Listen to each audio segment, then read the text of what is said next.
आप सभी को मेरा नमस्कार। मैं श्रेया साहित्य एवं कविता की अगली कड़ी में आप सभी के समक्ष एक कहानी प्रस्तुत करने जा रही हूँ। तो चलिए शुरू करते हैं। एक बालक था, उसका नाम तो कुछ और था, पर मंदबुद्धि होने के कारण उसके साथी उसे बरदराज कहते थे। बरदराज का अर्थ होता है बैलों का राजा। जो पाठ उसके साथी घंटे भर में याद कर लेते, उस पाठ को याद करने में उसे महीना भर लग जाता, फिर भी उसे पाठ न याद होता। जब वह 5 वर्ष का हुआ तभी से गुरुजी के पास विद्या अध्ययन के लिए जाने लगा। 10 वर्ष की अवस्था तक उसे कुछ भी पढ़ना लिखना नहीं आया। वह मूर्ख का मूर्ख ही रहा। तब गुरुजी ने कहा, भाई बरदराज, तुम्हारे भाग्य में विद्या लिखी ही नहीं है, अब तुम घर जाओ और कोई दूसरा धंधा सीखो। गुरुजी की बात से बरदराज को बहुत दुख हुआ। उसने सोचा कि विद्याहीन जीवन से तो अच्छा है मर ही जाना।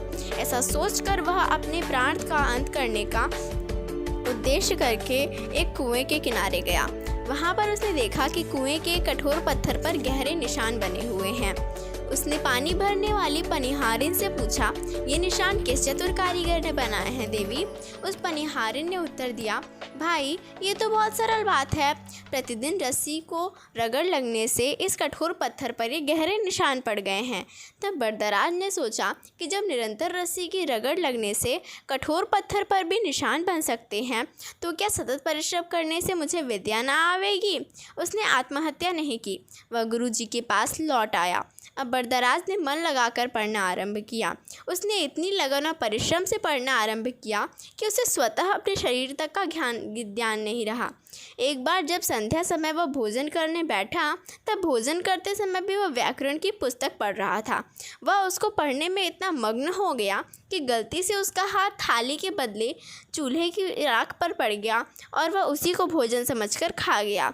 यही बरदराज बाद में व्याकरण के आचार्य पाणिनि के नाम से विख्यात हुए, जिन्होंने सिखाया कि कठिन से कठिन कार्य भी कठोर परिश्रम और एकाग्रता से सरल और संभव हो जाता है। अगर आपको ये कहानी पसंद आई तो मेरे वीडियो को लाइक कर दीजिएगा। ऐसी ही और भी कहानियाँ सुनने के लिए मेरे चैनल को सब्सक्राइब कर दीजिएगा। धन्यवाद।